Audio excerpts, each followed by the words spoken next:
আলহামদুলিল্লাহ ওয়াসসালাতু ওয়াসসালামু আলা রাসূলিল্লাহ ওয়া আলা আলিহি ওয়া সাহবিহি আজমাইন আম্মা বা'দ। প্রিয় দর্শক ও শ্রোতা মণ্ডলী, স্বাগত জানাচ্ছি আজকের দর্সে কোরআনের এই আয়োজনে। আমি আপনাদের সাথে আছি সিয়াম মোহাম্মদ তাবির। আজকে কোরআনুল কারীমের একটি আয়াত নিয়ে আলোচনা করার চেষ্টা করব ইনশাআল্লাহ।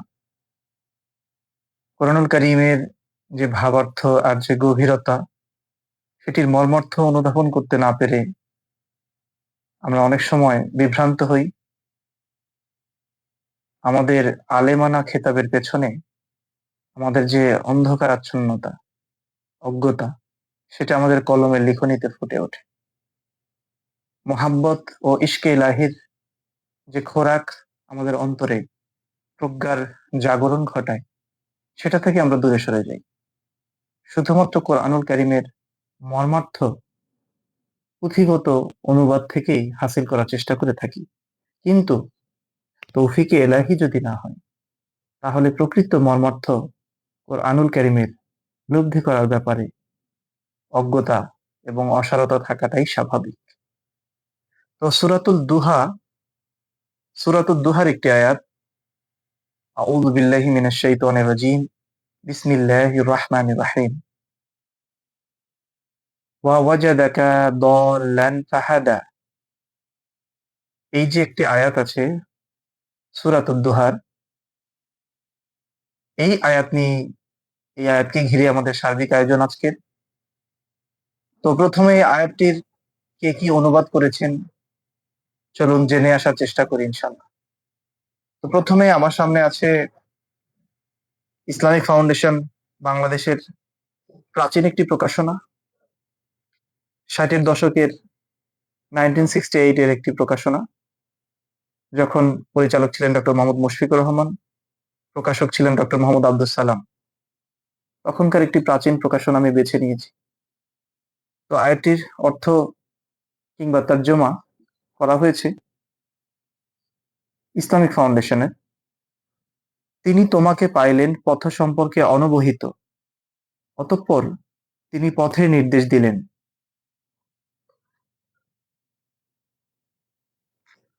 অর্থাৎ রাসূল করিম সাল্লাল্লাহু আলাইহি ওয়াসাল্লামের কথা বলা হচ্ছে, তার সম্পর্কে এই আয়াতটি। আর সেটার অর্থ করেছে ইসলামিক ফাউন্ডেশন, যে পথ সম্পর্কে রাসূল করিম সাল্লাল্লাহু আলাইহি সাল্লামকে আল্লাহ পাক অনবহিত পেয়েছিলেন, পরবর্তীতে পথ নির্দেশ করেছেন। আল্লামা তাকি উসমানী রহিমাহুল্লাহ ওনার তর্জমায়ে কোরআন, আসান তর্জমায়ে কোরআন মা মা আত-তাশরিহাত, সেখানে তিনি তর্জমা করেছেন ওয়াজাদাকা দাল্লান ফাহাদা, और तुम्हें रास्ते से ना वाकिफ पाया तो रास्ता दिखाया।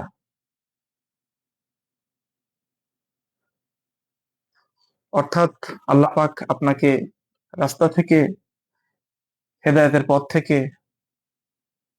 অনবহিত, অর্থাৎ হেদায়েত সম্পর্কে অজ্ঞ পেয়েছেন, অতঃপর পথ দেখিয়েছেন। মাআযাল্লাহ, আস্তাগফিরুল্লাহ।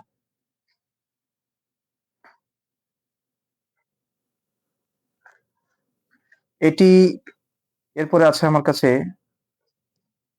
সৌদি আরবের প্রকাশনা আত-তাফসীরুল মুয়াসসার। এখানে নুখবাতুম মিনাল উলামা, কতিপয় উলামা একত্রিত হয়ে এটা তর্জমার এই প্রকল্পটি হাতে নিয়েছিলেন। তো সৌদির এই প্রকাশনায় আমরা দেখি আয়াতটির তর্জমা কেমন করা হয়েছে, তাফসীর কেমন করা হয়েছে। ওয়া ওয়াজাদাকা দাল্লান ফাহাদা, এটার তাফসীর করা হয়েছে ওয়াজাদাকা লা তাদরি মাল কিতাবু ওয়াল ঈমান, ওয়া ওয়াজাদাকা লা তাদরি মাল কিতাবু ওয়ালাল ঈমান। এবং আপনাকে এমন অবস্থায়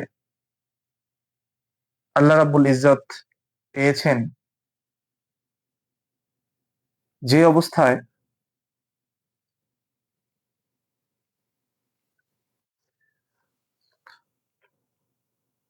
এরপরে আমাদের কাছে আছে সৌদির প্রকাশনা আত-তাফসিরুল মুয়াসসার। এখানে এটার তাফসির করা হয়েছে ওয়াজাদাকা লা তাদরি মাল কিতাবু ওয়ালাল ঈমান, এবং আপনাকে এমন অবস্থায় পেয়েছেন যে আপনি ঈমান কি জিনিস, কিতাব কি জিনিস সেটা জানেনই না। আস্তাগফিরুল্লাহ। এটা আল্লাহ পাক সম্বোধন করছেন রাসূলকে উদ্দেশ্য করে। তো এই ধরনের অনুবাদ কিংবা তর্জমা দেখে খুবই দুঃখ ভারাক্রান্ত হৃদয়ে বলতে হয়, যিনি হেদায়েতের মহামার্কাজ ও মেহবার রাসূল করিম সাল্লাল্লাহু আলাইহি ওয়াসাল্লাম, তিনি যদি হেদায়েতের পথ সম্পর্কে অবহিত না হন, অজ্ঞ থাকেন, হেদায়েতের পথ সম্পর্কে না জানেন, তাহলে উম্মতের কি দশা হবে? আমাদের কোরআনের তর্জমার যদি এই হয় হাল, আসলে যে শব্দটিকে ঘিরে মূল বিভ্রান্তিটা তৈরি হয়েছে সেটা দল্লন শব্দটা, তথা দল্লন বলতে দল্লন শব্দটা, দল্লুন শব্দটার বহুবিধ অর্থ রয়েছে। তন্মধ্যে দল্লনের একটি অর্থ বিভ্রান্ত হওয়া, গুমরাহ হওয়া, পথভ্রষ্ট হওয়া। কিন্তু কোরআনুল কারীমেরই আবার কিছু স্থানে এটার ভিন্ন অর্থে প্রয়োগ করা হয়েছে।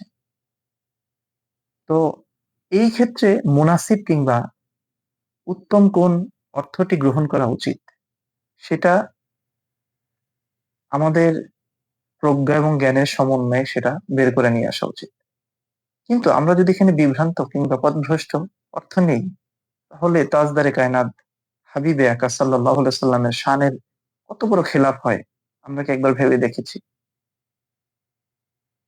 তো এই আয়াতটির তাহলে প্রশ্ন থাকে এবার, তাহলে এটা কি কি অন্য কি কি অর্থ রয়েছে?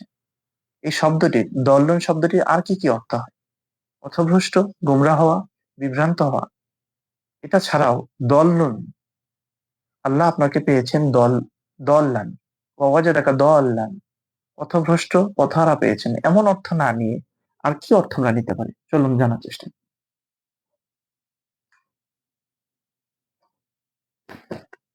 এটা আত-তাফসীর আল কবীর আও মাফাতিহুল গায়ব, আল্লামা ফখরুদ্দীন রাজি রাহমাতুল্লাহি আলাইহি উনি বলছেন, এই দল্লন শব্দটার অর্থ এখানে মাহাব্বাত হবে, অর্থাৎ মহাব্বত। এখানে দল্লনের শব্দের অর্থ পথভ্রষ্টতা হবে না, বরং পুরোপুরি বিপরীত। সুবহানাল্লাহ। উনি বলছেন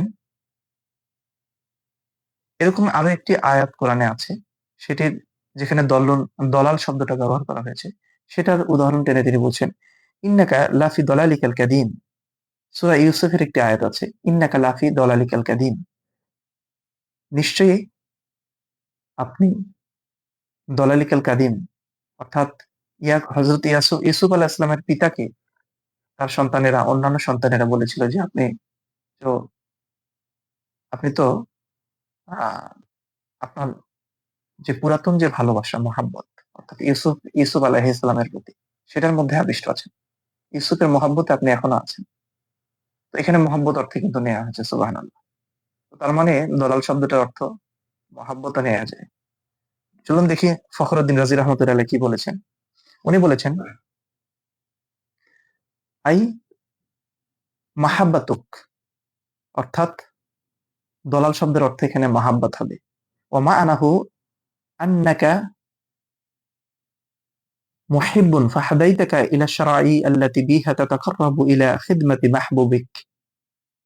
অর্থাৎ, হে নবী, হে আমার প্রিয় নবী সাল্লাল্লাহু আলাইহি সাল্লাম, আপনি তো মুহিব, আপনি প্রেমিক, আপনি ভালোবাসেন। তা আপনি যাকে আকাঙ্ক্ষা করেন, আপনার যিনি মাহবুব, সেই মাহবুবের খিদমতে যেন আপনি পৌঁছাতে পারেন। লি আইয়াতাকাররাবা ইলা খিদমাতি মাহবুবিক,